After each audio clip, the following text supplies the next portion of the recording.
بسم الله الرحمن الرحيم بسم الله الرحمن الرحيم. الحمد لله رب العالمين وصلى الله وسلم على نبينا محمد وعلى آله وصحبه أجمعين. وبعد, alhamdulillah, we spoke about the ahkam al-shar'iyya, the rulings of sacred law, wajib, mandub, mubah, makruh, haram. We defined what they mean. And so, like in usul, they speak about like wajib is usually defined, like the way you identify wajib is it will be like a command set with like, it will be a command. And then they say like for haram, there will be like there will be a punishment. You know how something is haram is like if there's a punishment for the one who does it, like the one who does this will end up in hellfire for this, or the one who does this has the curse of Allah on them, or the wrath of Allah. They said these are signs to know that something is haram, right? Makruh is usually something that's forbidden, but there's no like anything indicating that it's like there's any punishment for it, right? So like eating with your left hand, right? Usually makruh applies to more like of the adab, like for prohibitions pertaining to adab. So like, talking in the restroom is makruh, or like eating with your left hand is makruh, or like how you cut your hair, like having the mohawk cut is makruh. Things like that. So like it's more like to these acts, right? And so these are like things that are disliked, they're not haram. Haram are things that are very definitive, sharia, the hadith, the ayat, they're like, you do this, like the wrath of Allah, or the curse of Allah, or the punishment of Allah. It will mention things like that. So the scholars, they talk about how do we identify things that are wajib, or mandub, or mubah, or makruh, or haram.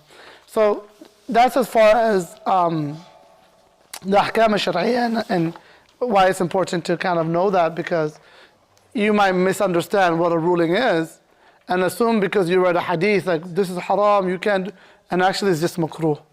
And it's not to minimize it, but it's for you to understand, like deal with things appropriately, right? You have to have things like, you have to prioritize things according to what's important. Like, is your focus your son's haircut or him praying salah? Is your concern discouraging this kid from coming to the masjid, or him wearing shorts in the masjid? Like, where are your priorities, right?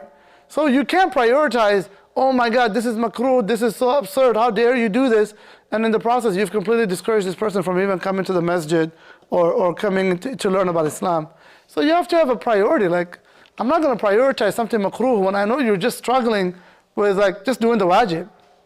I'm struggling to get you just to do the wajib. I'm not going to stress you about sunnah, right? I'm not going to talk to your brother, somebody's struggling with their deen and they're feeling depressed or anxious. I'm like, you need to do tahajjud, you'll be fine. Brother, I'm already struggling with my deen. What are you telling me, go do tahajjud? Does that make sense? Like, we have to be like understanding, like, how are you delivering Islam to people? So that's why, like, even understanding these ahkam, it's important on so many levels, right? It's important, first of all, just to know what's halal and haram, but it's also important to know what should I prioritize, what should I not prioritize. Some of the scholars, they say, like, I remember one of my shuyukh, he mentioned, he's like, if the jama'ah is praying, and you come to the masjid and like the congregation is praying, he said, keep your wudu to the minimum. Because praying with the jama'ah is a greater sunnah than like doing every other sunnah of wudu. So even with the sunnah, you have to know like which is the more important sunnah. Does that make sense? So if I'm stressed about like, let me get my wudu really perfect, but the jama'ah is praying and they're probably in the fourth rak'ah, and I'm over here taking my sweet time with my wudu. Brother, where's your sense of priorities? Rush the wudu, make it brief. Because the other sunnah is more important, the sunnah of jama'ah, for example, right? So even with the sunnah and the makruhat, you have to understand what is the greater priority. And this is the difference between a faqih and a non-faqih. A non-faqih doesn't know how to apply the deen. Does that make sense? A non-faqih, he can regurgitate information. Does that make sense? He can do a quick Google search. All the Google information can be in his head. He can regurgitate information. But the faqih, he doesn't just know the ahkam, he knows how to apply the ahkam in the lives of people. How to prioritize, what to focus on, so on and so forth. That's the mujtahid, that's the faqih. That's someone who truly understands the deen well and understands what the application of Islam really looks like, right? So all of this is important. This is not the time for it, but I want us, when you learn this, you actually can apply this in many ways. Stamar? Yeah, I have a question, because Yeah. I did run into a brother when I was making wudu, when I was rushing for prayer, and I remember I was with another brother, and he was telling me something similar along those lines, like saying, like, just rush your wudu. How do you rush your... Oh, just one time. Yeah, so we're going to learn, the brother's asking, so how do you rush your wudu, like if there's urgency, right? And the urgency can be many reasons. It can be you woke up 10 minutes before Fajr, right? That can be urgency. It can be Jama'ah is praying. That can be urgency. There can be many reasons for you to rush your wudu. And so how do you rush your wudu? You do the fara'id. What is the fara'id of wudu?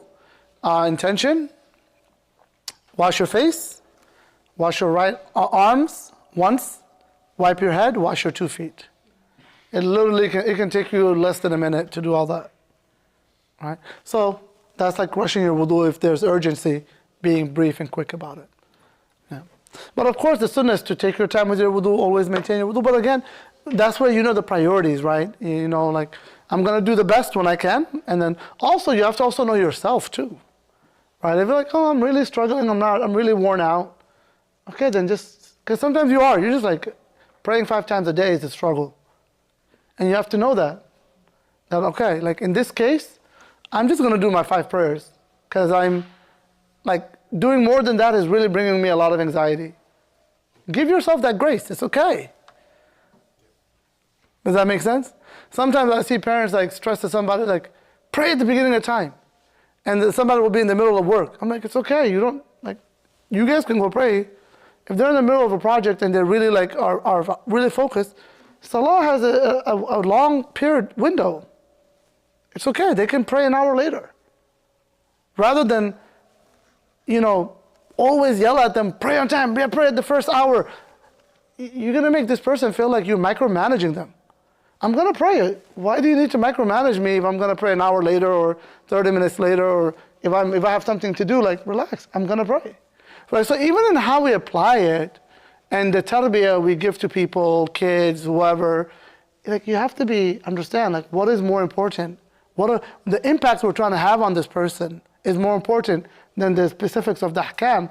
And so all of these things matter, and that's why fiqh matters. You have to have the fiqh of the ahkam, and you also have the fiqh of how to apply the ahkam.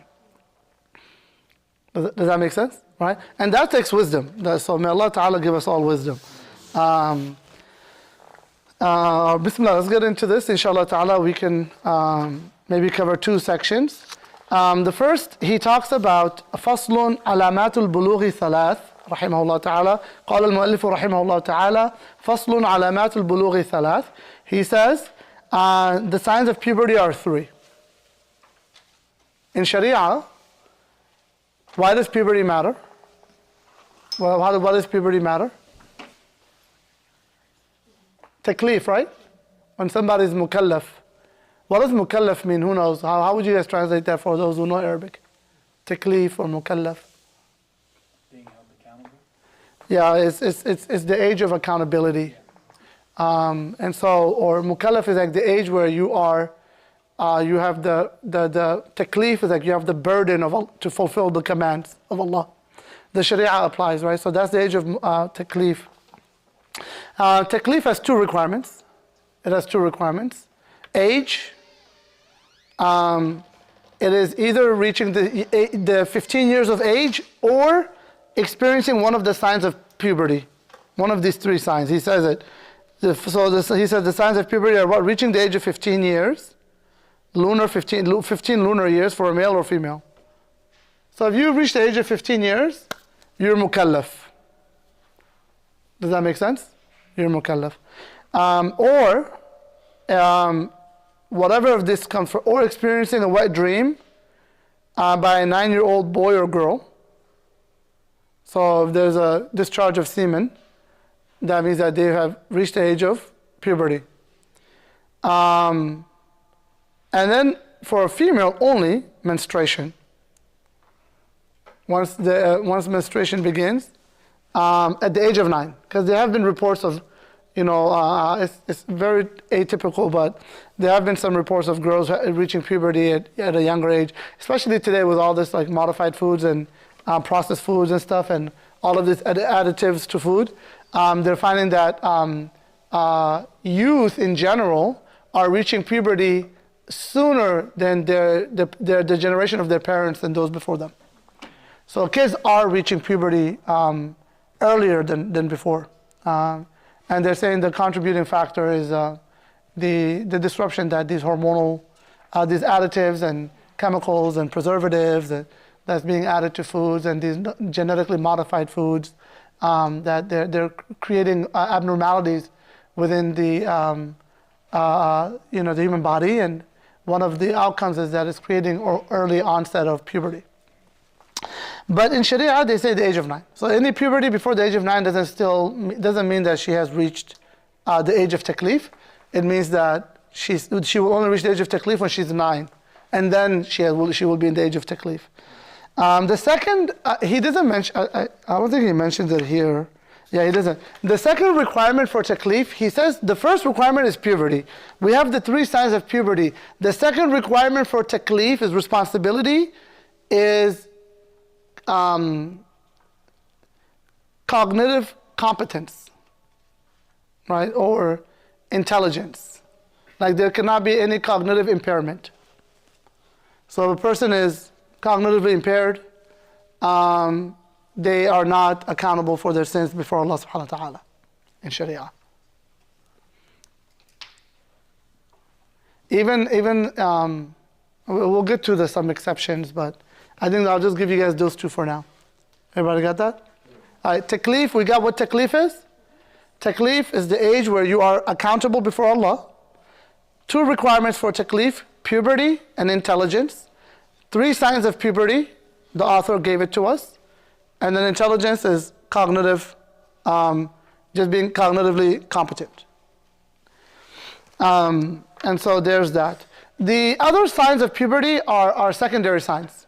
We don't use them as primary signs of puberty, right? Like the growing of facial hair, the growing of underarm hair, the growing of pubic hair, the change in voice, the development of breasts for women. All of these are secondary signs. We're not going to say they've reached taklif with those signs. Does that make sense? All right, so all of those are secondary signs. These are the primary signs, okay? 15 years of age, a wet dream, or menstruation. If one of those 3 occurs, we say they've reached puberty according to Sharia. According to medicine, it might be different.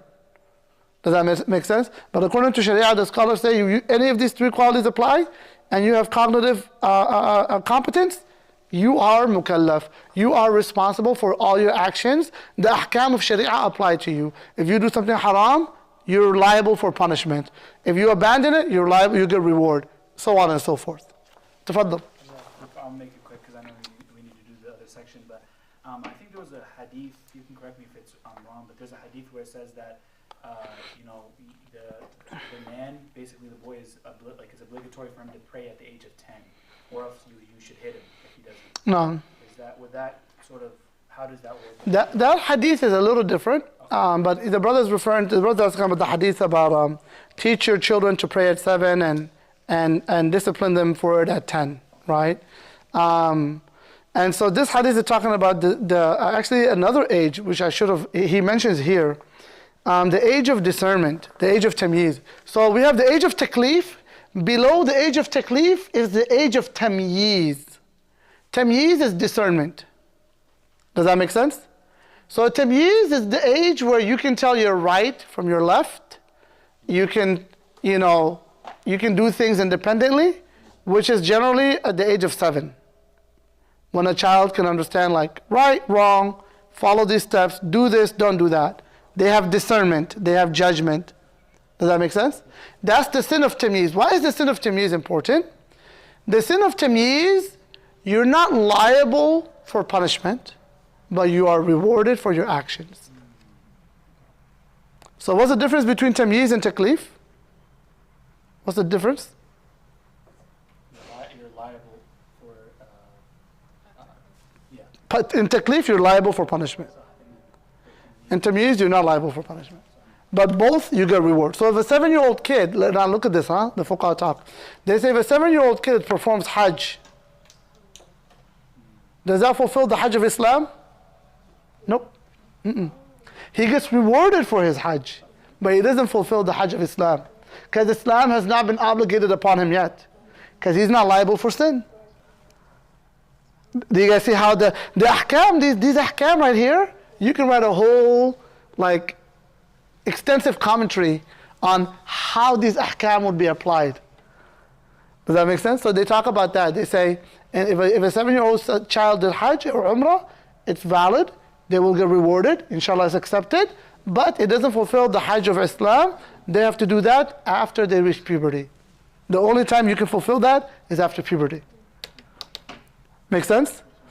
And then now, how about the age below 7? You took a toddler for umrah or hajj. There's no reward. They get the barakah of the haram, right?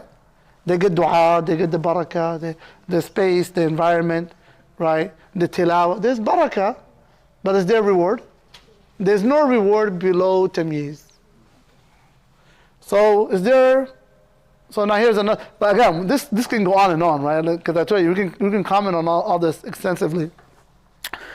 So the Prophet said, teach your children not to pray at 7 because now they have the age of tamyiz. They're competent. So now you are teaching them responsibility, right? Even subhanAllah, if we talk about child rearing and child upbringing, they talk about what chores should you teach your children at different ages, right? Teaching your children not to do chores is a terrible mistake, right? So they said this age you should teach them to clean their bed, clean their rooms, pick up their toys, and then at this age you're teaching them to do this, and then at that age you're teaching them to do dishes and clean the kitchen and to clean the bathroom, and then at this age you're teaching them to have these responsibilities. You want to develop. So Islam is the Sunnah is demonstrating this, right? We're doing modern psychology. The Prophet has given us easy system, right? The age of 7, they're discerning now. Start teaching them to be responsible. Don't say they're just kids, they'll get to it. No. Develop their habits now, because whatever habits they develop between 7 to 10 will probably be their lifelong habits. Right? Look at the Sunnah, very beautiful. At the age of 10, the Prophet is saying, now you have to enforce. Between 7 and 10, don't enforce it too hard. Let there be coaching, mentoring, guidance, so on. At the age of 10, you need to start enforcing your expectations. This is not a request, it's an order. You must do this. You're enforcing it. You're developing that sense of discipline and expectation. That's what the Sunnah is giving us. Does that make sense? And so from a developmental psychology perspective, they talk about it, what chores are appropriate, and, maybe 3-year-olds, teach them how to pick up their toys, and then if 5, 7, teach them to do this, and teach how to share, and then teach them to do this, and teach them how to put other people first.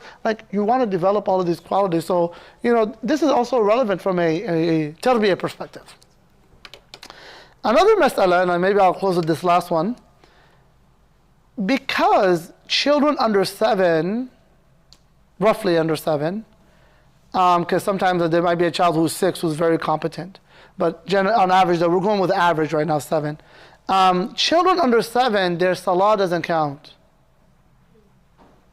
So they can't lead prayer. A child over 7 can lead prayer, because he's rewarded for his salah. So if a child is over 7 is hafiz, but is not mature, they can lead salah. Do you see even how that affects? Also, children under 7, if they're in the row, they're considered a gap in the row. They shouldn't be in the middle of the row. Because technically their presence is absence. They don't count because there's no reward for their salah. If they're under 7. So children under 7, I see parents, I tried for a while correcting people, and I'm just all right, this seems to be hopeless. You know, I was like, all right, khalas, everybody's bringing their children. I'm just like, move them to the sides a little bit and khalas, people, do your best, you know, especially Ramadan. It's really tough. But if you're a parent and you want to do things correctly, your children under 7 should not be in the middle of the row. You should either have them in the back or have them at the end of the row so that they're not considered a gap in the middle of the row. Under 7. Above 7, they count. So you can have a child 7 years old, and sometimes people do that. They'll take a 7-year-old kid and be like, go pray in the back with the little kids. A 7-year-old kid, as long as they can pray correctly, and they have the adab and the correct salah, we can allow them to pray in the row with the adults. A 7-year-old child. 6, 5, especially if they, you know, I mean 6, 5 in general, just 5 and younger, their salah doesn't count. Just put them to the side, give them a toy, don't stress them about prayer. Leave them alone. And that's another thing where parents, a 5-year-old, come pray. Leave the child alone, let them play. Right? 5, 4, 3. You don't need to bring them to the masjid. I want my kids to have the barakah of the masjid. That's fine. When people are not praying, come to the masjid and read Quran and let your child experience the barakah of the masjid. Why must you bring them when the jama'ah is praying and everybody wants to focus and now you want your toddler running around? No problem. Bring them for the barakah. Bring them for Asr when the masjid is pretty much empty. Let them run around in the back. But you bring them for Jum'ah and they're crying and jumping around, or you bring them for Taraweeh, like, that's not wise. Right? Right? So these ahkam, subhanAllah, although like he just tells us this, the application of it is many. Make sense? Huh? Yeah, tafaddali.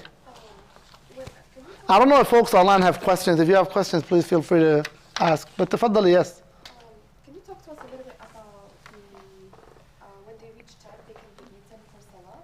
What does Islam say about tarbiyah and physical punishment? Yes, what does Islam say about tarbiyah and physical punishment? Physical punishment is allowed as a last resort on condition that there is no bruising or striking of the face or injuring of a bone.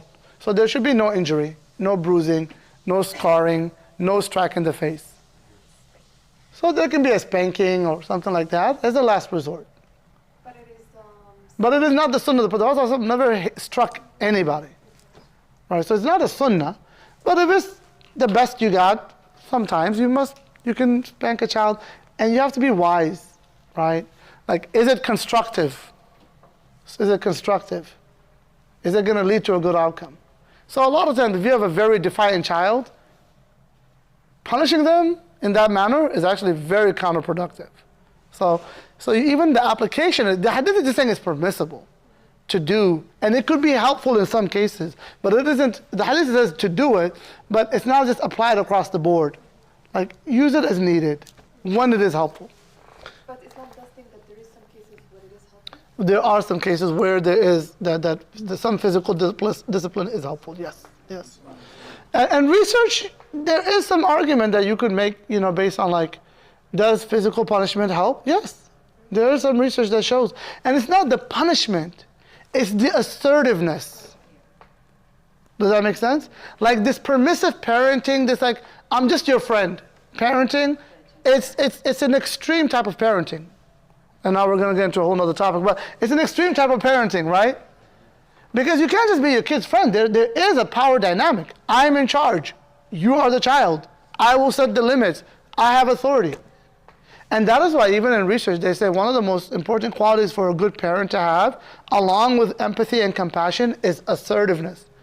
A parent must establish like assertiveness. When they speak, they're heard. When they command, they're obeyed. If your child does not feel that respect your authority and doesn't have that like haiba, that he doesn't sense an assertiveness from you, like, this is my mom, she's whatever, this is my dad, they're whatever, then you're not parenting well. You're a kind parent, but you're also not doing great parenting.